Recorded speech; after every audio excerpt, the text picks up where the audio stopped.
विशाल Roman empire को किसी Islamic fighter और चैंपियन ने चुनौती देने की हिम्मत की तो वो था एतरुल गाजी।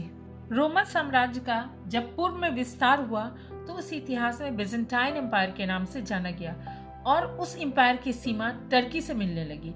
कहानी यही से शुरू होती है। इस बिजेंटाइन एम्पायर और टर्की के सल्जुक तुर्कों के साम्राज्य के टकराहट के बीच एक इस्लामिक फाइटर का राइज हुआ, जिसने दोनों साम्राज्यों के युद्ध और आक्रमण का फायदा उठाकर अपना प्रभाव और दबदबा कायम किया और विशाल ऑटोमन एम्पायर की नींव का जमीन तैयार कर दी। एक्चुअली बिजेंटाइन एम्पायर के निरंतर आक्रमण को रोकने के लिए तुर्कों को ताकतवर फाइटर्स की जरूरत थी और कबायली ट्राइब्स के लड़ाके बेस्ट ऑप्शन थे सल्जुक तुर्कों की मदद के लिए, क्योंकि कबायली ट्राइब्स तो साहसी और शक्तिशाली योद्धा होते ही थे, साथ ही वे पहाड़ी इलाके में छिपकर गुरिल्ला युद्ध करने में भी माहिर थे।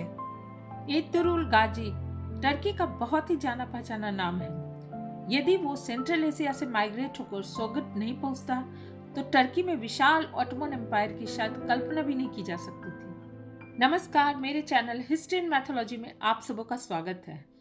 एतरुल गाजी इस्लाम का चैंपियन फाइटर था जिसने टर्की में ऑटोमन एम्पायर की नींव रखी।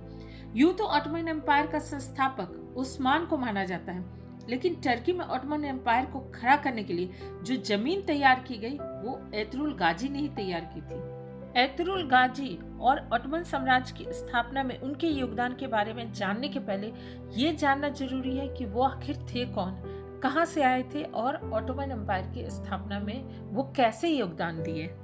एतरुल गाजी का जन्म 1188 में अहलात शहर में हुआ था। उनकी माता हेमे एना थी और उनके पिता इस्माइल शाह थे, जो कई ट्राइब्स के चीफ माने जाते थे। यहाँ पर हम क्लियर कर दें कि सेंट्रल एशिया में उस समय 12 कबायली ट्राइब्स रहा करती थी। सेंट्रल एशिया में अक्सर मंगोलों का आक्रमण हुआ करता था, जिससे ये कबायली ट्राइब्स परेशान रहा करते थे। मंगोलों ने जब नुयान के नेतृत्व में, जो उलुग खान का राइट हैंड माना जाता था, उसके नेतृत्व में जब आक्रमण किया तो उस समय एतुगल गाजी ने उसे परास्त कर दिया था, लेकिन उसके बाद उलुग खान बुरी तरह एतुगल गाजी के पीछे पड़ गया। मंगोलों से बचने के लिए एतुगल गाजी वेस्ट बार्ड यानी सेंट्रल एशिया के पश्चिम की तरफ बढ़ा और अनातोलिया में माइग्रेट कर गया और अपने सारे कबायली साथियों के साथ सोगुट नामक शहर पर अपना डेरा जमाया और बिजेंटाइन एम्पायर के एक महत्वपूर्ण किले पर अधिकार कर लिया और सल्तनत ऑफ रम के सहायक और समर्थक बन गया। यहाँ पर हम बता दें कि उस समय टर्की पर सल्जुक तुर्कों का शासन था, जिसकी सीमा बिजेंटाइन एम्पायर से मिलती थी और उनकी साम्राज्य की विस्तारवादी नीति के कारण अक्सर सल्जुक टर्क्स को यानी सल्तनत ऑफ रम को बिजेंटाइन एम्पायर के आक्रमण को झेलना पड़ता था और इससे वे बहुत परेशान रहा करते थे। चूंकि एतुगल गाजी सल्तनत ऑफ रम के समर्थन में थे और बिजेंटाइन एम्पायर के आक्रमण से सल्जुक टर्क्स की रक्षा में मदद करते थे, तो उन्हें इसके बदले कोरका डाक की पहाड़ी का एरिया मिला, जो दियार बाकिर और उर्फा के बीच में स्थित था और एतरुल गाजी को उनकी सेवा के लिए सल्जुक तुर्कों की ओर से सोगट शहर पर अधिकार मिल गया और यहीं से बिजेंटाइन एम्पायर से सल्जुक टर्क्स को बचाने की नीति ने टर्की में ऑटोमन एम्पायर की नींव रख दी। यानी बिजेंटाइन एम्पायर से सल्जुक तुर्क को एतरुल गाजी बचाते गए और सल्तनत ऑफ रम में इनका दबदबा बढ़ता चला गया और सल्जुक तुर्क के सुल्तान अलाउद्दीन ने अपनी भतीजी हालिमा खातून की शादी एतुगल से करवा दी।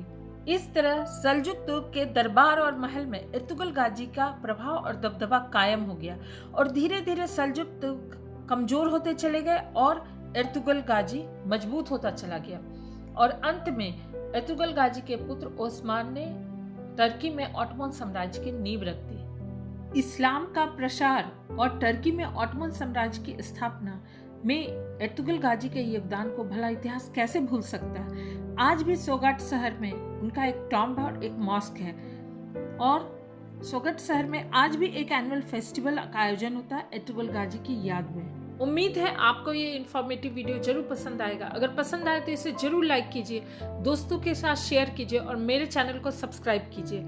Thank you.